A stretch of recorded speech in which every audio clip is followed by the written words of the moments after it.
What if I told you that everything you've been taught about your anxiety symptoms is wrong? That the pounding heart, the dizziness, the brain fog, they're not the enemies you think they are. In fact, they're not even dangerous. Shocking, right? For years, you've probably been stuck in a cycle of fear, convinced that these sensations are signs of something catastrophic. But here's the truth. Your symptoms are lying to you.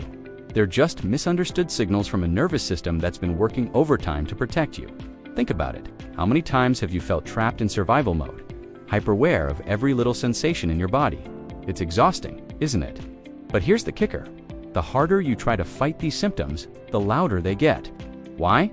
Because your body doesn't need fixing. It needs understanding. And that's exactly what we're diving into today. Together, we'll uncover how to reprogram your response to anxiety, calm your sensitized system, and reconnect with the authentic, unshakable version of yourself. So, if you've ever felt like your anxiety is running the show, stealing your peace and leaving you in a constant state of fear, you're in the right place.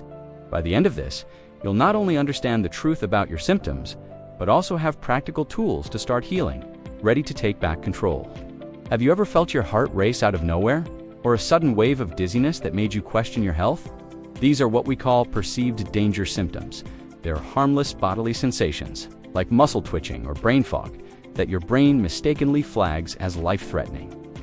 Imagine your body as an overprotective friend who sees danger in every shadow. It's not trying to harm you, but it's definitely overreacting. This misinterpretation stems from a nervous system stuck in survival mode, constantly scanning for threats that aren't even there. The root of this overreaction lies in a sensitized system. Think of it like a smoke alarm that goes off every time you toast bread. It's not broken, just overly sensitive.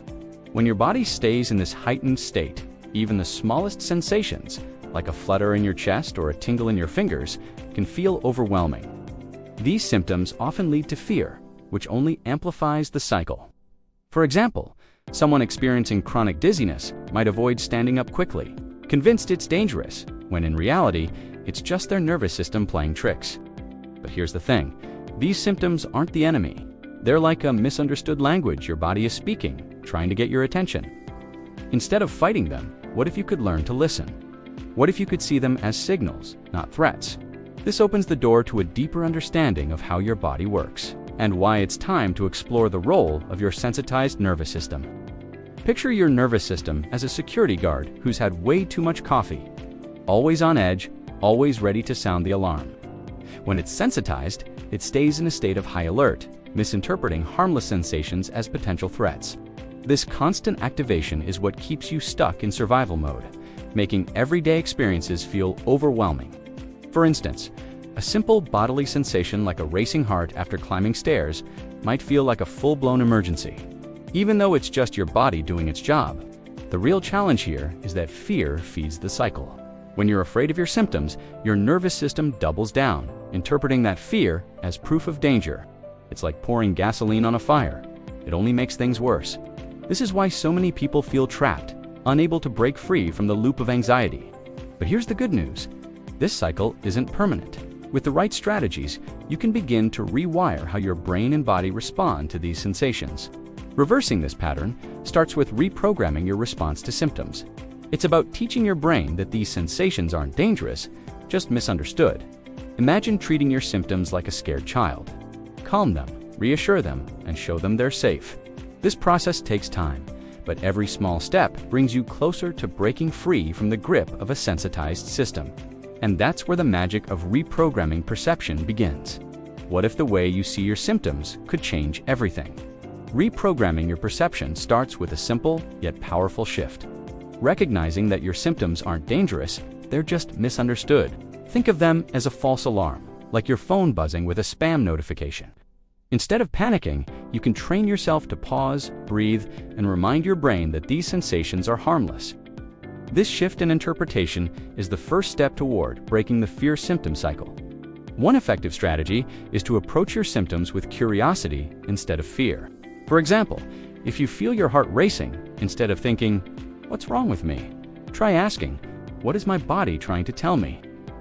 Pair this mindset with practical tools like deep breathing or adjusting your posture. A simple breathing exercise: inhale for 4 seconds, hold for 4, exhale for 6. can help signal to your nervous system that it's safe to calm down.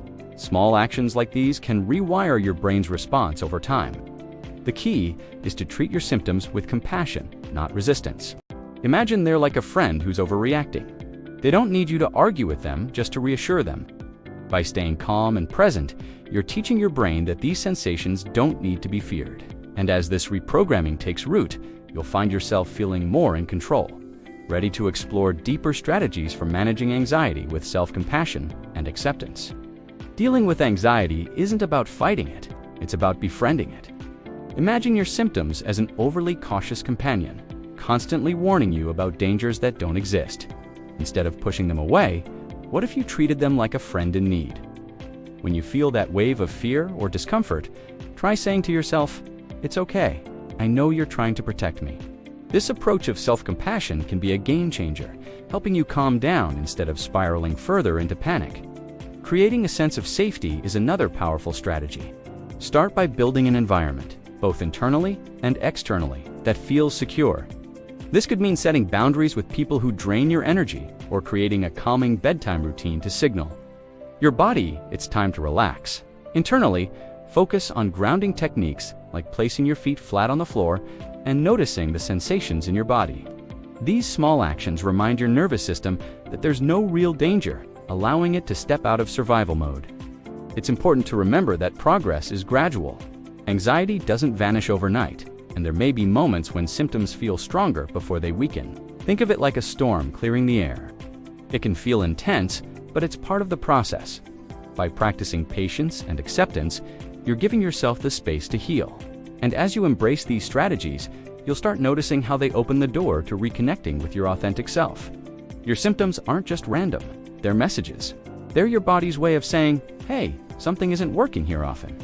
These signals arise when you've been living in a way that doesn't align with your authentic self. Maybe you've been chasing perfection, saying yes when you mean no, or trying to meet everyone else's expectations. These behaviors can push your body into survival mode, leaving you feeling disconnected and overwhelmed. But here's the truth. Your symptoms are an invitation to slow down and rediscover who you really are. Reconnecting with your authentic self requires a shift in perspective.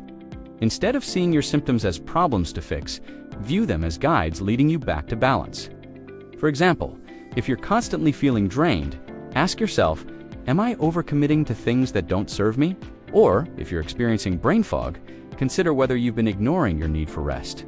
These moments of reflection can help you identify what your body truly needs, whether it's setting boundaries, prioritizing self-care, or simply allowing yourself to breathe. This journey isn't about becoming someone new. It's about peeling back the layers of stress, fear, and societal expectations to uncover the real you. It's about living a life guided by purpose and emotional well-being rather than external pressures.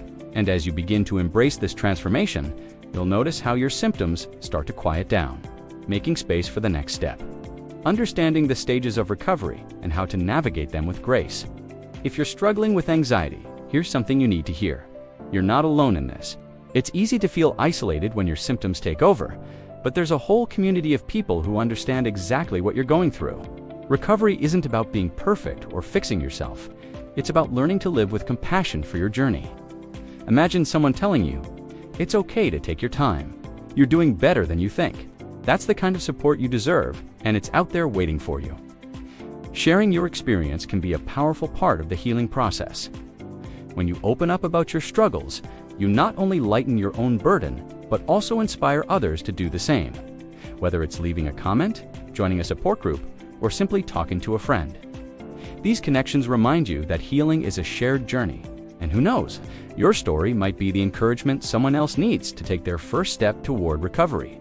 Above all, remember this: recovery is possible, and it starts with small, intentional steps. Every time you choose to face your symptoms with kindness, you're rewriting the story your body has been telling itself. It's not about rushing to the finish line. It's about building a life that feels safe, balanced, and true to who you are. And as you take these steps, you'll discover that the journey itself is just as transformative as the destination. Now that you've uncovered the truth about your symptoms, the question is, what will you do with this knowledge? Will you continue to let fear dictate your life? Or will you take that first step toward reprogramming your mind and calming your nervous system? Remember, Your symptoms aren't your enemies. They're your body's way of asking for change. What if, instead of fighting them, you embraced them with curiosity and compassion? Imagine how freeing it would feel to stop running and start healing. Think about it. What small step can you take today to reconnect with your authentic self? Maybe it's practicing a breathing exercise, journaling about your fears, or simply reminding yourself that you're safe. These little actions might seem insignificant, but they're the building blocks of transformation. And don't forget, you're not alone in this journey. There's a whole community of people who've been where you are, ready to support you as you take back control of your life. So, are you ready to rewrite the story your body has been telling itself? If this video resonated with you, don't keep it to yourself. Share it with someone who needs to hear this message. And before you go, make sure to subscribe to the channel and hit the notification bell. Together, we'll keep exploring how to heal, grow, and live a life that feels truly yours. You've got this.